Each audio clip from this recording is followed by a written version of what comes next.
Ընդդիմադիր ուժեղ Հայաստան դաշինքի անդամ Դավիթ Ղազինյանի գործը պատգամավորական մանդատը ստանալուց ժամեր առաջ ուղարկվեց դատարան։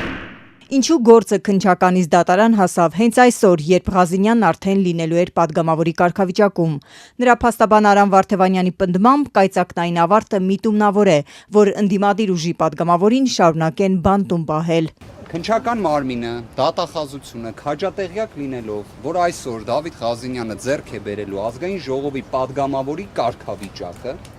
հասցրել են կայծակնային, ռեկորդային, աննախադեպ արագությամբ գործը ուղարկել դատարան։ Ղազինյանը մեկ ամիս առաջ կալանավորվեց ընտրակաշարք տալու նախապատրաստության մեղադրանքով։ Փաստաբան Վարդևանյանի մեկնաբանմամբ, եթե գործը նախաքննության փուլում լիներ, ապա Ղազինյանը պատգամավորի կարգավիճակ ստանալուց անմիջապես հետո պետք է ազատ արձակվեր։ Իսկ դատարան ուղարկելը նշանակում է, որ գործընթացը միտումնավոր ձգձգում են։ Մինչև դատավորը գործը վարույթ ընդունի ու նիստ նշանակի, ժամանակ կանցնի ու այդ ընթացքում ըստ փաստաբանի Փաշինյանի իշխանության դեմ պայքարող ուժի առանցքային ներկայացուցիչը կշարունակի մնալ անազատության մեջ։ Երբ այս նիստը ավարտվի եւ մեր ձեռքի տակ լինի այլևս արձանագրությունը նրա վերաբերյալ, որ Դավիթ Ղազինյանը պատգամավոր է եւ չի կարող լինել կալանավորված, վերջիններս ասեն իրենք լիազորություն չունեն։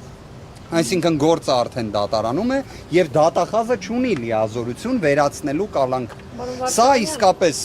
ամփոփեմ խոսքս, սա աբսուրդի նոր նշաձող է։ Փաստաբանը հղում է անում Սահմանադրական դատարանի որոշմանը, որ 2021 թվականին ընդդիմադիր պատգամավորների առնչությամբ որոշեց անազատության մեջ գտնվող անձը պատգամավորի կարգավիճակ ստանալուց հետո չի կարող մնալ անազատության մեջ։ Այս որոշման արդյունքում այս ժամանակ կալանքից ազատվեցին երկրորդ նախագահ Ռոբերտ Քոչարյանի առաջնորդած Հայաստան դաշինքի պատգամավորներ Արմեն Չարչյանը, Արթուր Սարգսյանն ու Մխիթար Զաքարյանը։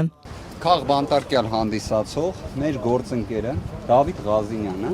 հանդիպել է հերթական իրավունքի նկատմամբ նսեմացնող, ինչ որտեղ ծաղրող վարքագծի։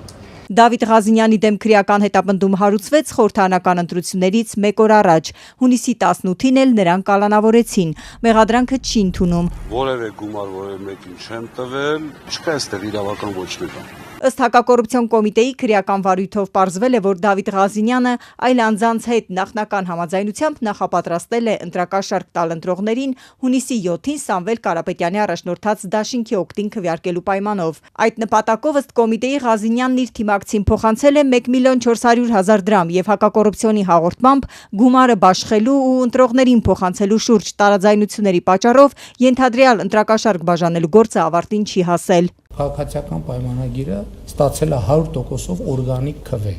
Այն մյուս ուժերը ստացել են 100%-ով ընտրակաշարքով քվե։ Իշխանության հիմնական մրցակից ուժերի ստացած ձայները, որ կես միլիոնից ավելի են, վարչապետ Փաշինյանը որակել էր ընտրակաշարքի հետևանք, երբ դեռ մեկ դատական վճիռ չկա։ Նախընտրական փուլում փետրվարից սկսած տասնյակներով քրեական գործեր հարուցվեցին ընտրակաշարք բաժանելու մեղադրանքով։ Իրավապահ մարմինների հաղորդումների մեծ մասը վերաբերում էր Տաշիր գրուպի սեփականատեր Սամվել Կարապետյանի առաջնորդած ուժին։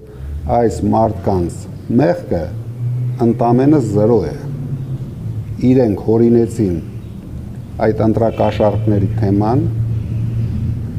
որպեսզի այդ ընթացքում իրենք հանգիստ բաժանեն պետության բյուջեով ընտրակաշարքներ։ Մինչև հիմա ընտրակաշարք տալու, ստանալու ու բարեգործության օրենքը խախտելու գործերով դատարան է հասել 43 քրեական վարույթ, որով անցնում է 153 անձ։ Ազատությանը հայտնեցին գլխավոր դատախազությունից։ Ըստ Հակակոռուպցիոն կոմիտեի փետրվարից մինչև հիմա ընտրական հանցագործությունների վերաբերյալ 115 քրեական գործ է հարուցվել։ 52 հոգի կալանավորված է, 48-ը տնային կալանքի տակ։ Գործերի մեծ մասը առնչվում է Ուժեղ Հայաստանին, 24-ը Ծառուկյանի առաջնորդած կուսակցությանը, 11-ը երկրորդ նախագահ Ռոբերտ Քոչարյանի ուժին։ Այս 5 ամսվա ընթացքում 242 մարդու են մեղադրանք առաջադրել։